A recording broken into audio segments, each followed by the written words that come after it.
Jeannie just said, we're done. That's the service. Thank you so much. OMG.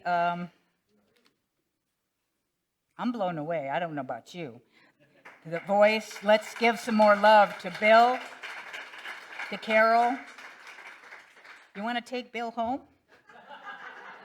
He has Bill Brooks live at Unity of New York for a simple $10. We have a few more out on the vestibule out there, so you can take him home in this way and be able to hear that gorgeous voice. So does anybody know, besides Bill and perhaps Carol, who the writer of that song is? Oh, I said not, you're not allowed to say. It's Daniel Nahmod, and the last name is spelled Nahmod. He's a resident of Orange County. I've met him when I lived there for 17 years, and he is a singer-songwriter, New Thought.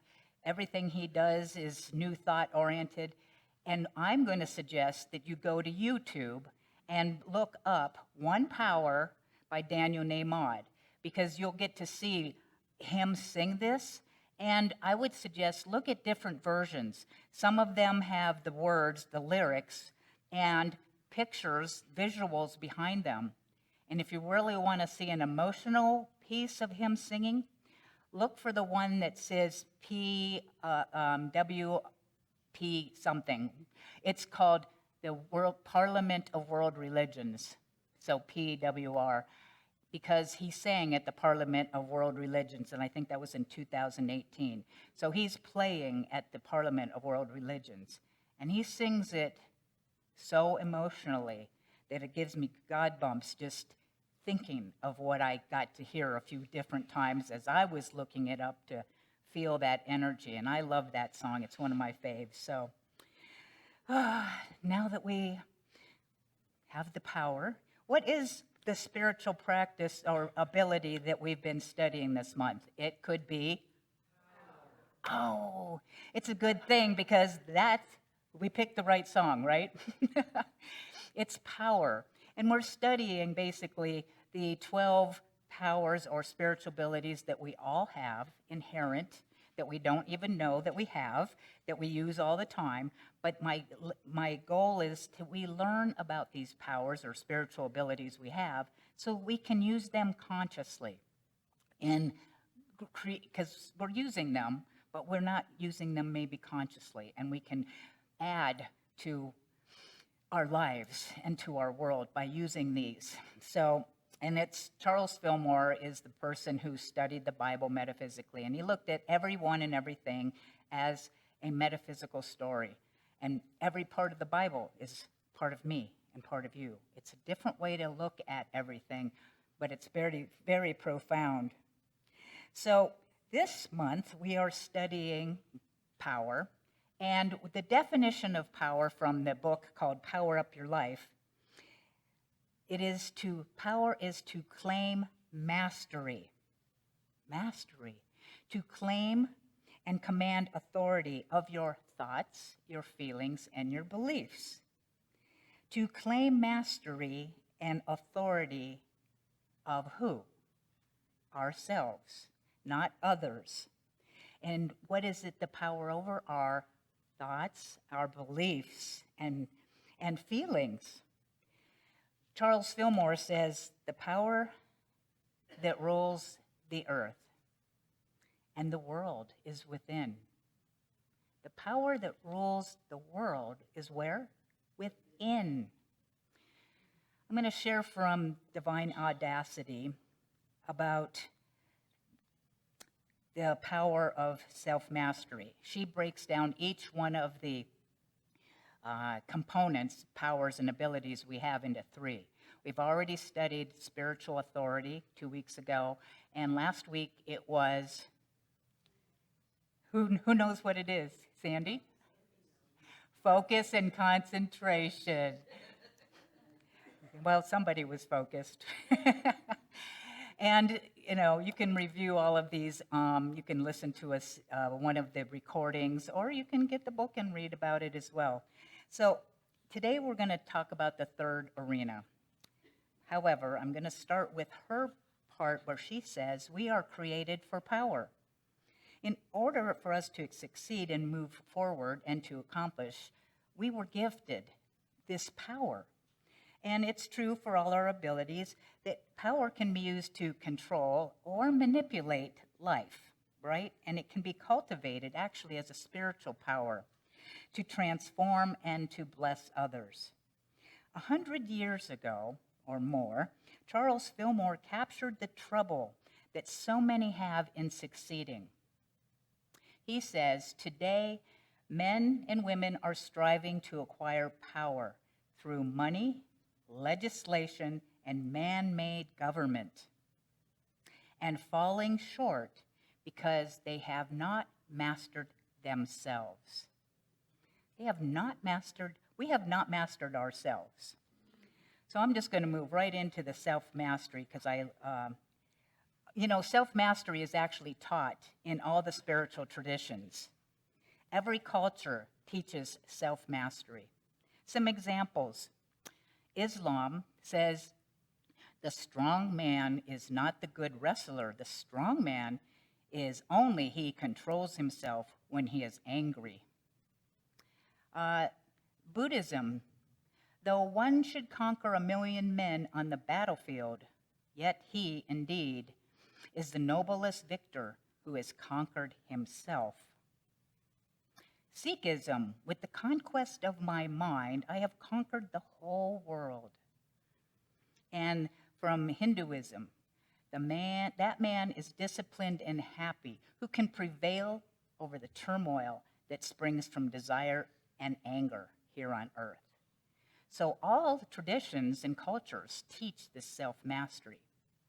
Now, I'm going to give you the definition of self-mastery because it's important to know what we're actually speaking of. Self-mastery is our capacity to guide our thoughts, words, and actions in integrity with our infinite self, instead of reacting from only human impulses and egoic reactions. We know ourselves when we're self-masters. We respect ourselves and others, and we don't fool ourselves but tell ourselves the truth.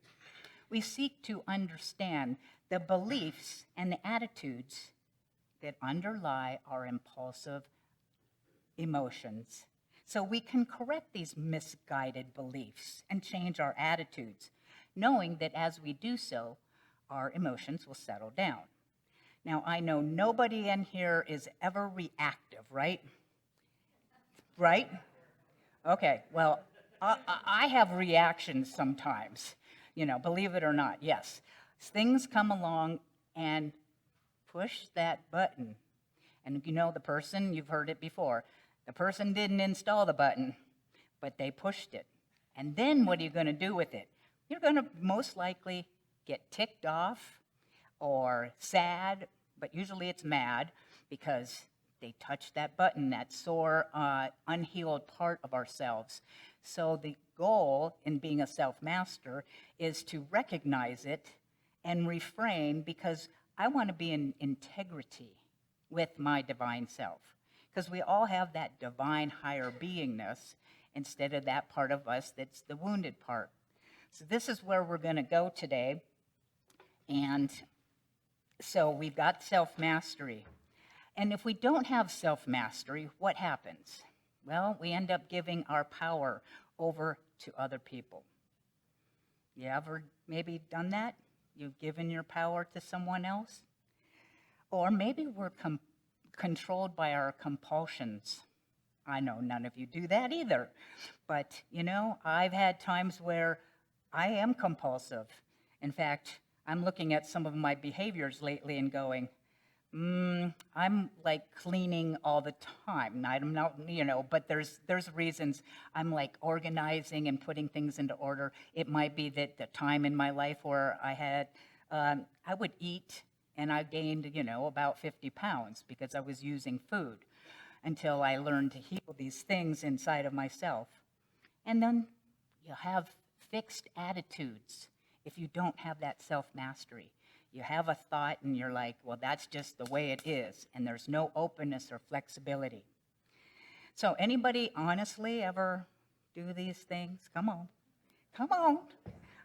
I don't want to be the only one waving to myself. So, how would you like to know how to become self-masters? Okay. Thank you so much. So, we are going back to that definition of self-mastery because it's the clue. Self-mastery is our capacity to what? The word is to guide. Self-mastery is the capacity to guide. To guide what? Our thoughts, our words, and our actions. Okay, so I want to be able to guide my thoughts, my words, and my actions. How? Well, with integrity, alignment with my divine self. That is the definition. So our unity teaching basically teaches us it's done unto us as we believe. That is pretty much the teaching in a nutshell. It's always being done unto us as we believe. So what is a belief? Well, I like this definition. A belief is a thought that I hold to be true.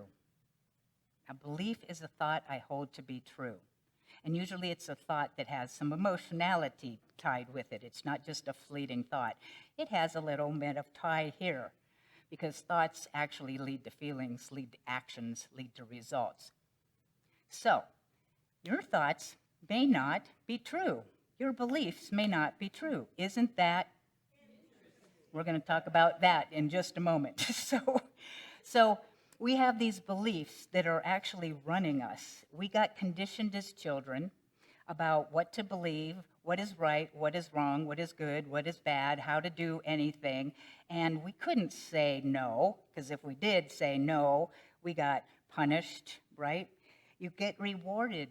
So we got, as Don McGill Ruiz says, domesticated. We got conditioned. But what have you ever thought about what maybe do you really believe about something, and is it really true?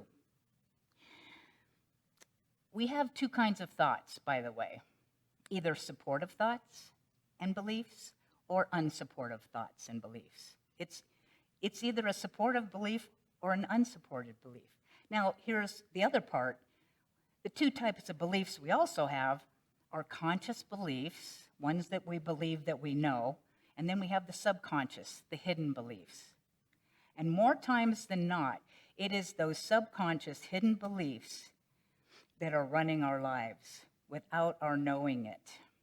Unless we do the work of looking deeper to find out what those are. I have learned that I had a belief that money causes misery. I had a belief that love hurts. And there's a part of me that goes, yeah, it does, because that part still wants to jump in there. But I have realized those are not truths. They are thoughts that are not true. So money is actually green love, and love does not hurt. Love can only lift us up. Yes, when we have this perception that there is less love, because loss, the acronym for loss is less of something or someone special. So we get that missing part. So we have these subconscious beliefs that are often running us that we actually probably got in childhood, ages 5 and under. So in order to dig deep to bring those up to the surface, then I can know, oh, that's not really even the truth. So what to do when you have subconscious beliefs running you? Back to Linda Martellowitz said, she says, we seek to understand the beliefs and attitudes underlying our impulsive emotions. And we want to understand them. Why? So we can correct these misguided beliefs and change our attitudes and our beliefs. Again, my thoughts are what are in charge. It's always thoughts, consciousness first. Whatever I'm thinking, I'm creating a feeling for. And whatever I'm feeling, I act or react from. And from that action comes the results. This is the sequence of life, the order of how things happen. So we'll be talking actually in September about Byron Katie's The Work, about how we can question those beliefs. But I'm just going to set out a simple thing called the ABCs of self-mastery. ABCs. I like to keep it simple. So A means awareness. You can't change anything if you're not aware of it, right? So I want to be aware of what am I thinking and what do I believe? What do I believe about men? What do I believe about love? What do I believe about money? What do I believe about our government? What do I believe about life? What do I believe about a specific person? What do I believe about peace? What do I believe about myself? This is how you get into it. I mean, and it's work, but you want to be a self-master or not. You want to be controlled by your feelings or not. This is your choice. I'm just giving you the what to do, how to do this. You take a piece of paper and you go, what do I believe about this? And you write without judgment. Now, we're going to talk about this because some of you already know this piece because you've been around a little while and I've taught it. It's called The Wheel of Us. One of my teachers, Judith Annette Milburn, said, we're like a wheel. And on that wheel, there are all the spokes of our beingness. For example, let's say there's the spoke of joy. What is the opposite of joy? Sad. So you're going to have both sides. How about greedy? What's the opposite? Generous. How about angry? What's the opposite of angry? What was that? Happy. How about, come on, give me something here. Pick a feeling. Sadness. I think we already said happiness. Anger. We think we just said that one too. What was it? Confused. What's the opposite of confused? Clarity. Peaceful is one of your spokes. What's the opposite of peaceful? Chaos. Very good. So you've got all these spokes. They're all parts of who we are. Now, I also had a counselor, therapist back in time, and she said, I don't believe we have an inner child. She said, I believe we have inner children. And I went, oh, heck yeah. I'm down with that. Because, hey, if I'm hungry and tired, I can be a crybaby. I have a 2-year-old who can have a temper tantrum even if it's in my own mind, right? That's not fair. That's just, you get that. Then I have a 4-year-old who just wants to play and not do big people stuff. Anybody? Got that part of you? Then I've got a 10-year-old whose name is Wolfie Girl, and she basically thinks adults are stupid. And she goes, and they are. But don't say anything because you'll get in trouble. And we're not even going to talk about the inner teen. Okay, so they're, for me, they're all on that wheel of us. But I also like to call it the bus of us, especially because it rhymes, right? It's the bus of us. All these personalities and aspects of our being that we can be any of them. But the most important part of that wheel is the very middle, the hub. And it is called the neutral observer. It only has one line, and that is, isn't that interesting? Let's say it together. Isn't that interesting? So, this is a tool. So when you are looking at your beliefs, I don't want you, well, you could go into judgment going, well, that's a stupid thought. Why would I think that or have that belief? You can say, isn't that interesting? Because I just want to just observe, because it's the neutral observer who, awareness and observing, isn't that interesting? So we're going to practice a little bit. I'm frustrated right now. I'm happy right now. I love my mom. I hate my mom. I'm hungry. That person bothers me. I bother me. There you go. So this is a tool that will assist you in that judgment because, hey, I'm judging myself. I'm judging someone else. Isn't that interesting? This is a tool that you don't maybe get off the spoke, but it gives you distance and enough space. Because I've had people say, well, I'm not that way. I'm like, isn't that interesting? But you're on the spoke of that right now. You're jealous right now, or envious, or you're whatever you are, angry. I'm never angry, but yeah, you are. It's okay, because we're just parts of us.